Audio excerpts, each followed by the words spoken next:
What is up, my brothers and sisters? Well, last night, Bandit passed away. I stayed with him until his very last breath. I could tell he was scared. Who wouldn't be? I think people who say they're not afraid of death are absolute liars. They're always like, I'm not afraid to die. I'm not afraid of death. Who is this creator guy? Never seen him. And you know, it's weird to me how people just walk around. Because I've been saying it. I've been saying it for some time now because I could see it. And there's not a day, especially nowadays, that when you go outside, death is waiting for you more so than ever. The moment you walk, and you don't even have to leave your house. I always keep telling people, when they were running from the virus, that why are you running? Why are you scared? Why are you keeping yourself inside? You can't run away from death. Death is the only thing fair in life. It serves everyone. Doesn't matter your color, your race, your size. You can't run from it because it will come. And no matter how many times you dodge it, it will always be there. And I do believe that there's a time for death. People are like, it's just not my time. Well, you're absolutely correct. It's not your time, or else you would no longer be here. But there's also a time for birth.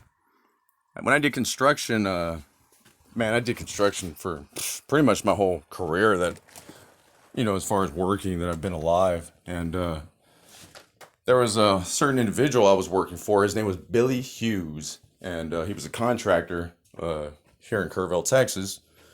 We did construction labor, and he was an older gentleman, so at this very moment, I wonder if he's even still alive. He was really good at getting this work, you know what I mean? And he kept us fed basically.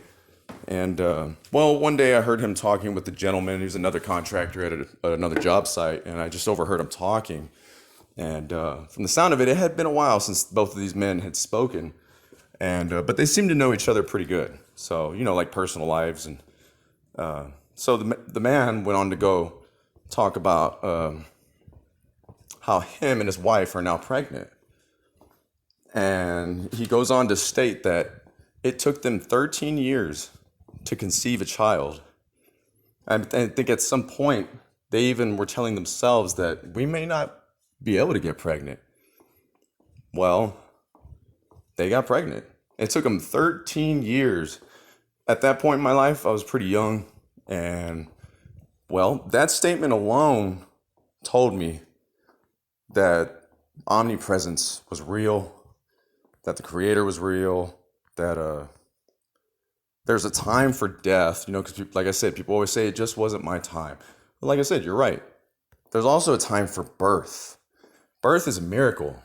Birth is an absolute miracle, because it took these people 13 years to get pregnant, And to me, that's a good while, man. I think if it were me, I would have given up. I'd been like, oh man, I'm sterile, or like, we're never gonna, or it's you're non-fertile or something, right? Like, this can cause maybe even like problems in between each other.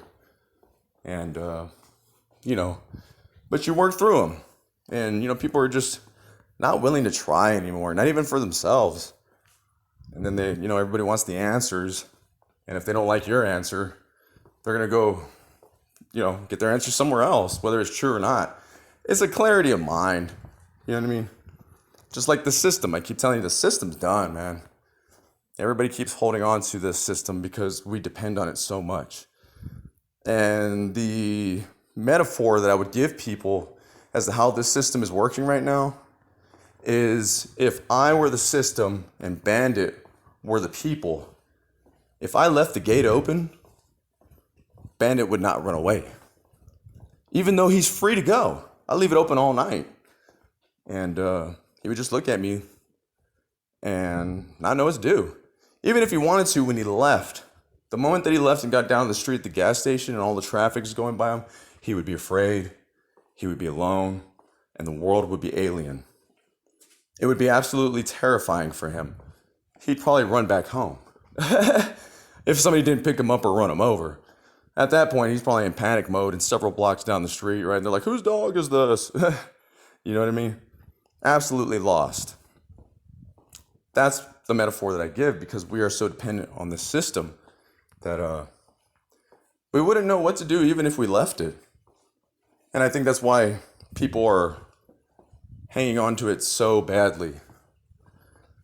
And the funny thing is this is like a symptom of panic. We all know it deep inside. You know what I mean? You don't have to try to show people or tell them, hey, look at this. Everybody already knows, man. I've come to that conclusion that everyone is aware. Whether they accept it or admit it, that is beyond me because it is wild watching people go on about their lives. And, they keep saying, oh, don't be a fear monger. Don't, fear monger. This is reality, brother. And me fear mongering? What are you talking about? Am I fear mongering or are you the one living in bliss because it is coming whether you like it or not?